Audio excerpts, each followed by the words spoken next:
everybody, it's Hostbot Audie and welcome back to more Legend of Zelda for the Nintendo Entertainment System. In the last episode, we finished things off at the 4th dungeon, got the 4th piece of Triforce, and in this episode we're going to go make ourselves to the 5th dungeon. And I had a failed take of this, but basically what you want to go in here for is 30 rupees. I missed this wall by 1 block in like the first episode of the series, but I got it now, so yeah. The reason I got that now is because you want to make sure you have just about, or going to 100 rupees going into the 5th dungeon, because there's actually a bomb upgrade that's going to be available to you in the 5th dungeon for 100 rupees. So you really want that. Okay, now here you can see the power bracelet into effect. You push these snail rocks, and yes, I call them snail rocks, so they look like friggin' snails.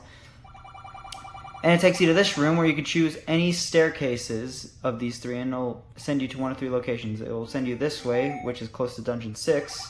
This one.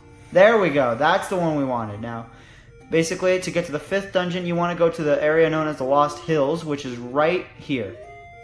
Now, if you go anywhere except for the left, this area will just keep repeating. But to go through the Lost Hills, all you want to do is go up 4 times. Now I'm gonna go cut ahead to save you the boredom. And once we walk up for the 4th time, we get greeted by a lever, and we get greeted by the entrance to the 5th dungeon. And guess what enemies come back in this dungeon? My favorite, Dark Nuts. Yep, Dark Nuts come back in this dungeon, and along with this new enemy, Pole's Voice, which it has some interesting trivia behind it. In the Famicom version of this, which is the Japanese NES, for those of you who didn't know, apparently you can make a loud noise into the second controller, which had a mic on it, to kill these guys, which is why one of the hints for it in the manual said they hate loud noises.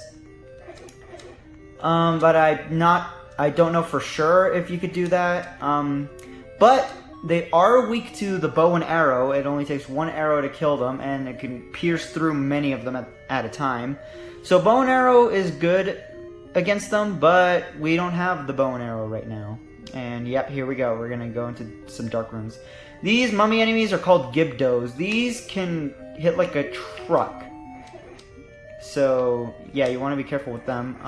Let's get this key. Now we don't want to go up there. Instead, what we want to do is go and bomb this wall. This dungeon introduces bombable walls, which are going to be really sporadically used throughout dungeons, so you really want to hang on to bombs. Now, don't kill the Gibdo that has the bombs, because you want to save it for if you need a bomb refill later down the line. And here they are. These are blue Dark Nuts. Now, they only take as many hits as the orange Dark Nuts if you have the magical sword, but if you don't, they take more hits than the orange Dark Nuts. And since you have the same armor as when you fought them, they hit like a truck, so you really don't want to get hit by them.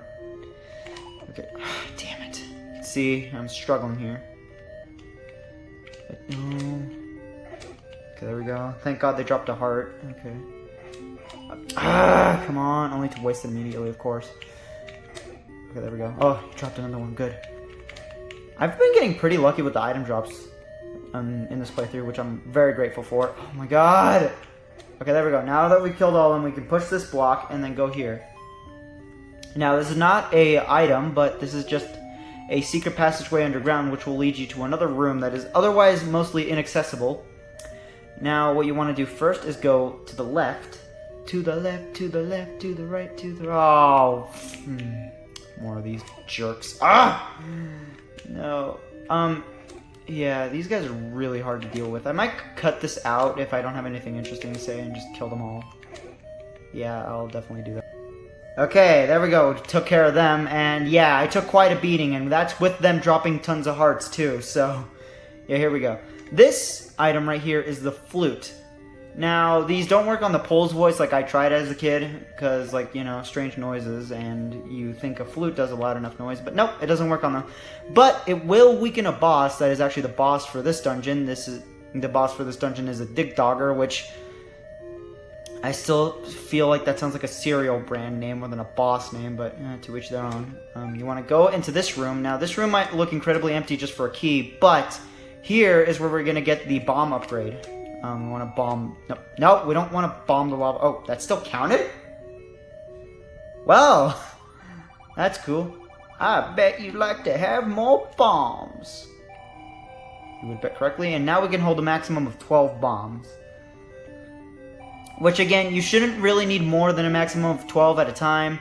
If you really want the bomb upgrade, I believe it is in dungeon 8 or 7. I'm not completely sure on that though, but I will not be getting that on my playthrough because I personally don't need it. Okay, now we can go on ahead. We don't really need the bomb refill. We also don't need to kill those guys, thank God. Okay, yeah, we don't really need a bomb refill from the Gibdos, which are named Redeads. Well, actually, no. Redeads is a different thing. Never mind, I'm an idiot. I hate the Redeads from Ocarina of Time. Oh, right, we have to kill all of them. Okay. Now, this... I made a mistake in my last episode. I called Dungeon 4 the Lizard, but no. This is the name... That's the name of Dungeon 5. The name of Dungeon 4 is the Snake, but this dungeon is the Lizard. And yeah, these are the Dongos, but I don't think we want to fight them just yet, because they're just going to drop bombs for us, but we don't really need to fight them. Actually, what we do want to do, though, is... I believe this is the Mimic Room, not in Dungeon 7. I was wrong in my other video, but I believe... If I'm correct... Yes! See, this is the backwards way, like how in Dungeon 4 it was like off the platform and you didn't want to waste the locked door. In this dungeon it's the opposite. You do want to waste the locked door because it's on that platform. And thank God there's Zols here, because maybe they can drop me some hearts, because I really need them after the Dark Nuts. I also really do need to grind up for some rupees, because we're going to need 80 for the arrow, and we're also going to need another 60 for later down the line. Okay, don't go to the left, because that's just to the room with the map in it, which we already got, so we don't really need that. Okay, just kill these guys. Recording this on a Sunday, which is really weird, because I never record videos on a Sunday, even when I recorded Pikmin or other games. Wow, orange Dark Nuts, really? I mean, oh, wow. Well, of course I get... Wow, of course I get freaking comboed by them. Yeah, now they only take one hit to go down, though, at least. Yeah, they only take one hit. And what's actually really useful about the stepladder on this part is that you can actually just hang out on the lava and they'll never hit you, because they can never walk on lava. The only enemies that won't work against, obviously, is the Keese, because they can fly. Okay, there's the Pulse Voices and Gibdos. I'm just not gonna bother with them. And then this room is just gonna have a bunch of Gibdos. Now I'm just gonna kill them just to try and get my rupee count higher, because again, we're gonna need 80 for Dungeon 6, and I really don't want to use up the last 100 rupee dungeon, 100 rupee Moblin hideout just yet. Now, I'm not really worried too much for health, because this boss is an absolute joke. Not as much as a joke as Aquamentus from Dungeon 1, but literally... Actually, no, this boss is more of a joke. Okay, so all you have to do is blow the whistle at him. That will weaken Digdogger and just stab him a few times and he's dead. Yeah, that's literally it. And upwards is your 5th piece of Triforce. Ba-dum.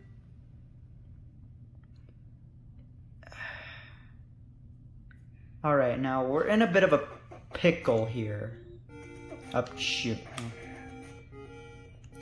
We need rupees. And there's also a Moblin hideout that will cut down on the grinding, but I also wanted to save that for a red potion later down the line. But we still have the blue potion, so I guess... For now, I'm just gonna use up the 100 rupee hideout, see if I can find it. Now, I don't know what's the closest dungeon to it. I think I'm gonna cut ahead again to just find my way to the 100 rupee hideout. So I'll see you guys when I think I got the way.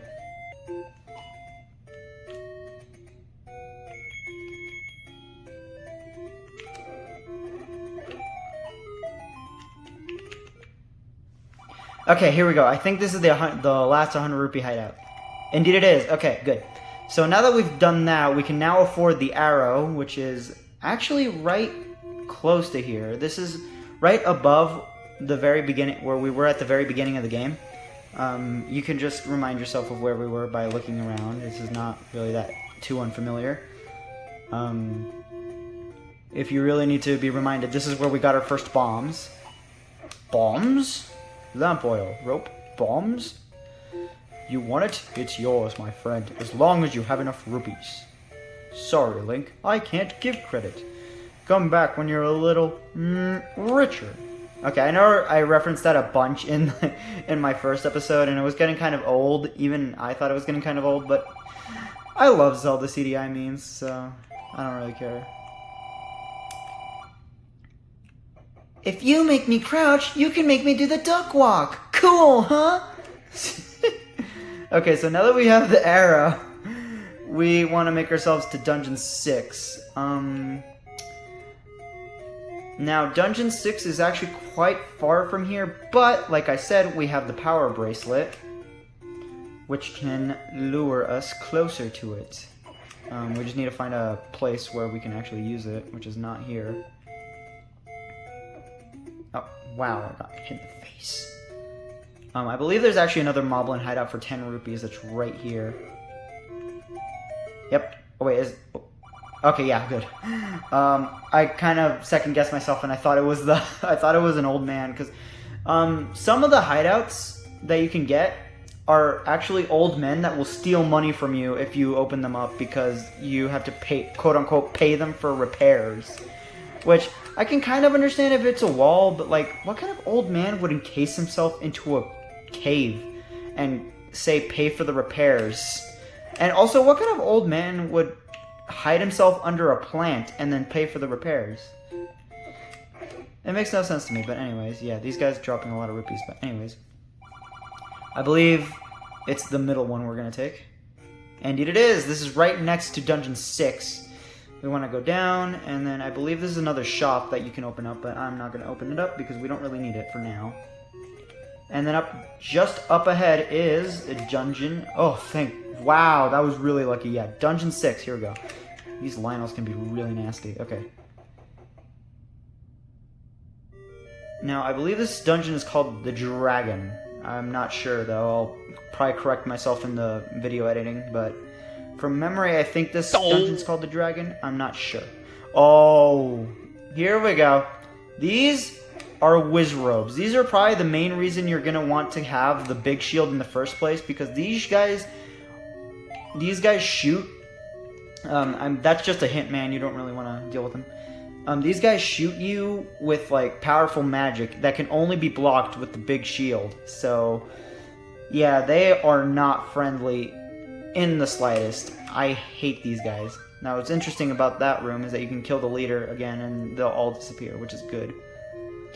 But orange Wizzrobes are not too terribly tough to deal with. It's the blue Wizzrobes that really get on my nerves, because those guys will keep moving around and run into you while they're shooting you. So you're basically going to have to treat them like a dark nut, not letting them, trying to attack them from the front, but from the sides, because if they lock eyes with you, they'll shoot you non-stop, which is really annoying. Anyway, yeah, this is just a spiky room. This dungeon's pretty straightforward. Oh, and they group them up with these likes as well. This is... Yeah. At least now with the magical sword, they likes only take 3 hits. Nope. Okay. Yeah, I gotta kind of focus here because I'm getting my ass kicked. Probably gonna censor that out. Yeah, I was getting my butt kicked in that room. Okay, whatever. Oh, God, that was evil. Okay, that was evil, game. Okay, yeah. You really want to be careful, because, like I said, if they lock eyes with you, they'll shoot you non-stop, which can get really annoying. These guys are aggressive. They don't mess around. Oh, yeah, see, they'll just shoot you non-stop, and if you try to attack them, you'll open yourself up for them hitting you. And here we have a rematch with the Gleeok, now with 3 heads this time. What you want to do is kind of, like, not tank it like I was doing like an idiot in the other video, is just move around in kind of like a figure 8. The heads take a lot less damage though now, which is really good. Okay, there we go. Whew. doing better than I was expecting. Oh god, no. Yeah. Every time one of those little things latch onto me, I get really nervous. I hate likes, dude. I hate them. I'm already cutting it really short on rupees. I don't really need these things messing up for me. Okay. Okay. We still haven't gotten the dungeon item, which I believe it's upward. I've made this mistake plenty of times. You want to go up for the dungeon item instead of down. Okay. And the dungeon item for this dungeon is actually a really useful sub-weapon. Like, the best sub-weapon in the game. Which is the magic rod. Now, the magical rod is basically... you can use it as a sword and hit enemies with itself, but you also shoot magic out of it. And with a later item in a later dungeon, it will render the candle useless because it will also shoot fire, and that was not the candle. That was not the rod. I mean, that was the candle. But yeah, these will shoot magic. But in a later dungeon, you're gonna get the magic book, which will let you shoot fire out of that, rendering the candle useless because that will also light up rooms. And that will be pretty late in the game, so you don't need to burn bushes. But yeah. And you can imagine now I'm wishing I had that because... Oh, shit. Oh, God, no. Get away from me. Yeah, I'm just gonna say don't deal with those guys. Just keep on going. The dungeon boss is really not hard. In the slightest. Now, these vires will actually not split into keys if you hit them with the magical sword because they'll do too much damage. Okay, there we go. And I believe this is the last, like, enemy room because you're gonna need to find a secret entrance under the ground here. Dang it! No. If you're wondering, no, you cannot. The magic wand does not affect the Wizzrobes. Yeah, it's kind of disappointing. You can't give them a taste of your own medicine, but yeah. What's even worse about these likes is that they don't drop anything, so you can't even get hearts out of them. And wow, speaking of hearts, I just realized how low I am on health. Holy crap. I'm really not doing well. Okay, I gotta get my A game or else I'm gonna have to use my blue potion, which I really do not want to. Okay, let's get out of here. Okay. Oh, thank God. Drop hearts. I really need all the hearts I can get because I wasn't realizing how low on health I actually was. Yeah. Oh no! Okay, well, like I said, the dungeon boss is not really that hard. All you have to do is shoot it in the eye. This is gonna be a red Goma. Just get the arrow out, shoot in the eye, and it's dead. Woo! That was tense. I thought I was dead there, but yeah. Now the health going up is going to block the amazing music that we're going to have going here, but we are done. And it's on to the 7th dungeon. Now, before you go to the 7th dungeon though, you want to go get the steak that was in the shop where we got the blue ring for the first time. Remember that? Remember when in the first beauty of the first episode when we didn't have these many hard dungeons to go through? Yep. You want to go get that stick because there's going to be a Goria in there that will say grumble grumble. And if you don't have that steak with you, he will not let you pass. So, yeah. Now, I'm kind of worried about doing the 7th dungeon because unlike the first 6 and 8 and 9, I do not know the 7th dungeon all too well. I always keep forgetting everything about the 7th dungeon, which is making me quite nervous. So I think for this episode, I think I'm just gonna get the steak and then do Dungeon 7 in the next episode. Yeah, I think that's what I'm gonna do because I really do not want to do the 7th dungeon in this episode without doing a little bit of research. Or I might just not do research at all and just stop this video and then continue the next. Because yeah, you could see, I was able to do like 3 dungeons the last episode, but it knocked it down to 2 because these next few dungeons are pretty long. So yeah, and there what I got was the steak for 60 rupees. There are other places that sell the steak, but they sell it for about 100 rupees, which we really do not want to pay, so yeah. Anyways, I'm gonna go ahead and unlock the 7th dungeon on camera just so you all can see. And actually, I'm gonna just... I know this is cheap, but I really want to be at full health. Okay, there we go.